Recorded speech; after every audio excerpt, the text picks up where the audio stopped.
प्रश्न करें। किसी भी तरह अपनी इंद्रियों को छूट ना दे, किसी भी तरह मोबाइल आदि का संग ना करे। मोबाइल रखते हो पास? मोबाइल नहीं, लैपटॉप है। हाँ, लैपटॉप में भी वो क्षमता है जो मोबाइल में है, होती है वही तो क्षमता होती है, सर्च किया जा सकता है पूरा वही है। हाँ, तो उससे बचना। आजकल तो मतलब गलत गलत बातें मित्रों से की जा सकती हैं, गलत गलत दृश्य देखे जा सकते हैं। अगर इनसे बचोगे यंत्रों से, तो प्रगट में बचने की वृत्तियां तो हम संभाल सकते हैं, लेकिन एकांत में यंत्रों से गंदगी अंदर लाने में बड़ी सुविधा रहती है। क्योंकि प्रगट में तो जैसे चार बच्चे भी देखते हैं ऐसा, और एकांत कमरे में बैठ करके मान लो हम कह दिया हम पढ़ाई पढ़ रहे हैं, उसके बाद गंदी बातें सर्च करके देखने में मन को रुचि होती है। इस अवस्था में गंदी गंदी बातें, इसके लिए उत्साह होता है, संसारिकता की जानने की विशेष एक जिज्ञासा होती है।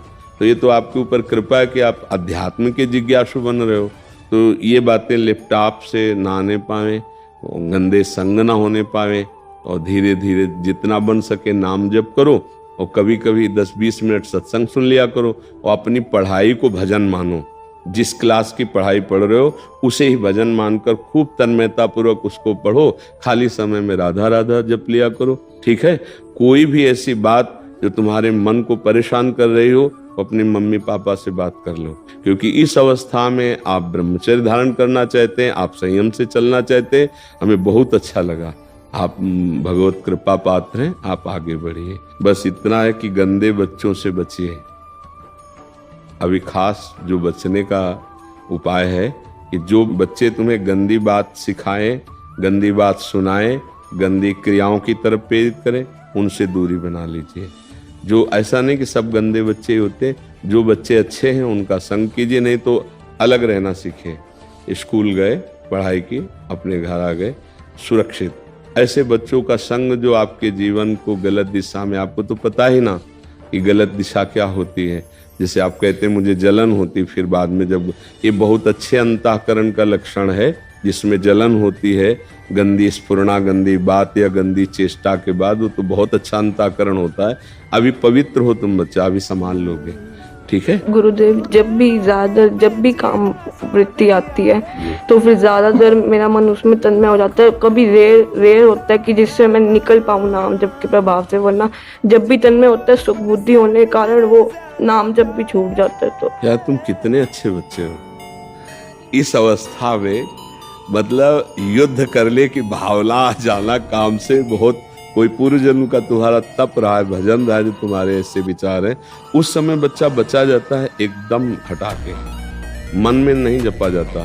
राधा राधा राधा राधा राधा राधा राधा राधा राधा राधा राधा, उसको बिल्कुल चैन मत ले ले तो 2-4 मिनट में खत्म हो जाएगा। जैसे तन्मयता बढ़ रही है, उसके जो काम और मन का संयोग है वो 1 सेकंड के कम हिस्से में हो जाता है। बोलने में काम शब्द में समय लगा, उसको मन में अटैक करने में और मन का उसमें तन्मय हो जाने में समय नहीं लगता। तो अपने लोग जब असावधान होते हैं तो मन तन्मय होता है, तो हम उसमें तन्मय होते हैं मन में, तो ये लगता है काम मेरे में आ गया। अब हम विक्षिप्त होंगे, अगर लड़नी है तो हम बहुत परेशानी का अनुभव करें। परेशान भी नहीं होना, उस समय देखना है कि मन और काम एक हो चुका है और मैं इसका देखने वाला हूं, ना कि मैं इसमें तन्मय हूं। अब मुझे अपने मन को बचाना है, तो राधा राधा राधा राधा राधा। उस समय मन कहेगा कि नहीं बोलना है, चुप रहो, हम जो चिंतन करवा रहे उसे चिंतन करो, नहीं करना, राधा राधा राधा राधा राधा। 1-2-3 मिनट लगेंगे, 2-3 मिनट। अगर आप थोड़ी तन्मयता तो आपको शांति मिलने लगेगी, और वो शांत, अगर पहली बार हरा दिया तो अगली बार और कम समय में हारेगा, और धीरे धीरे तुम उसको हराना सीख जाओगे। पर ये है कठिन, क्योंकि ऐसे सानिध्य मिल जाएंगे कि आप लड़ते लड़ते कि कब तक लड़ूं, फिर उसमें पहुंच जाएंगे। आपको ऐसे प्रियजन मिल जाएंगे जो आपको कि काहे को तुम ऐसे, कुछ नहीं होता।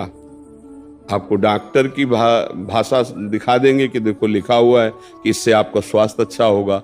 वो आपको ऐसे हर्षवर्धन करने वाले जो विकार को आप स्वीकार कर ले, ऐसी माया संग दिला देगी, ऐसी बातें दिला देगी कि आपका स्वास्थ्य अच्छा रहेगा, आपका जो माइंड डिस्टर्ब हो जाता है वो फ्री हो जाएगा, आप शांत हो जाएंगे। ऐसी तो आपको लगेगा कि बढ़िया, काहे को इतना लड़े, पर वो गलत दिशा है, वो दिशा नष्ट करने वाली है। थोड़ी देर के लिए वो निष्कामता आती है, जब हम किसी क्रिया को कर लेते हैं तो उस क्रिया की कामना का त्याग हो जाता है, उससे शांति मिलती है, ना कि उस क्रिया से। उस क्रिया की कामना गई और थोड़ी देर बाद जब वो भूत और बढ़ के चढ़ेगा, फिर वो धीरे धीरे नष्ट करता चला जाता है। तो हमें लगता है अगर पहली सीढ़ी पे इसे रोक लिया जाए तो बहुत उत्तम होता है। तो आप इसे हारिएगा नहीं, ठीक है। हाँ, जब कभी ऐसा हो तो जोर जोर से राधा राधा राधा राधा बोलिएगा, या सत्संग सुनते हुए टहलने लगिएगा। इसको एकांत मत दीजिएगा और अंदर से इस पे डूबिएगा मत। वो डुबाना चाहेगा, समझ रहे हो ना बच्चा हमारे, डूबिएगा मत, ठीक है। गुरुजी वैसे तो अभी आपने बताया वो कर लूंगा, पर पूर्व में कई बार नेत्रों का ब्रह्मचर्यहीन हुआ, मतलब नेत्रों इससे कोई बात नहीं। एक बार दृष्टि कहीं चली जाए तो उसको ऐसे कर, एक बार नहीं, वो लैपटॉप पे मैंने। हाँ देखो, वही दोस्त कह रहे हैं, वो तो बाहरी से बचत हो जाएगी लेकिन उससे बड़ी हानि हो जाएगी। तो ये चीज, अच्छा उसमें क्या है कि एक बच्चे ने हमें बताया कि उसमें ऐसे भी बातचीत की जा सकती है। अब उसको आए वीडियो चैट आदि से। हाँ हाँ हाँ, तो आपको ऐसे गंदे बच्चे मिल जाएंगे, ऐसे गंदे संग मिल जाएंगे जो आपको बिल्कुल वर्तमान, मान लो आप अकेले कमरे में बैठे हो तो आपको जैसे आपके ही कमरे में बैठा हो आपसे बातचीत कर रहा हो, ऐसा हमको बच्चे ने बताया कि इससे ज़्यादा हम लोग नष्ट हो रहे हैं। कि जैसे उत्तेजना बढ़ाने वाले जो फ्रेंड हैं, मित्र हैं, ऐसे बातचीत, ऐसी क्रियाएं, मतलब वर्तमान में ऐसे दृश्य, ऐसा दर्शन, तो इससे बचना चाहिए। तो हमें लगता है कि देखो वही बात, कमजोरी आ गई ना। अगर आप इसको सपोर्ट नहीं करेंगे तो इतना परेशान नहीं कर सकता, ध्यान रखना। अगर आप परेशान है तो कहीं ना कहीं सपोर्ट मिल रहा है उसको, कोई है आपसे जो ऐसा कराने के लिए विवश कर रहा है। अब वो चाहे कोई दृश्य हो या कोई मित्र हो या कोई बात हो, कोई ना कोई, अगर सपोर्ट इसका ना हो तो फिर इस पर विजय प्राप्त है। इसीलिए इसके सपोर्ट को काटना चाहिए। तो लैपटॉप तो बहुत है, फिर मोबाइल और लैपटॉप तो बहुत ही खतरनाक, क्योंकि अब अच्छा मम्मी हम जा रहे हैं कमरे में अपने, हमें डिस्टर्ब मत करना, अब हम पढ़ाई करने, वो तो समझ रही पढ़ाई और आप कुछ और कर रहे हो, तो फिर नहीं रह पाओगे। इसलिए आप खुद सावधान रहिएगा, ठीक है।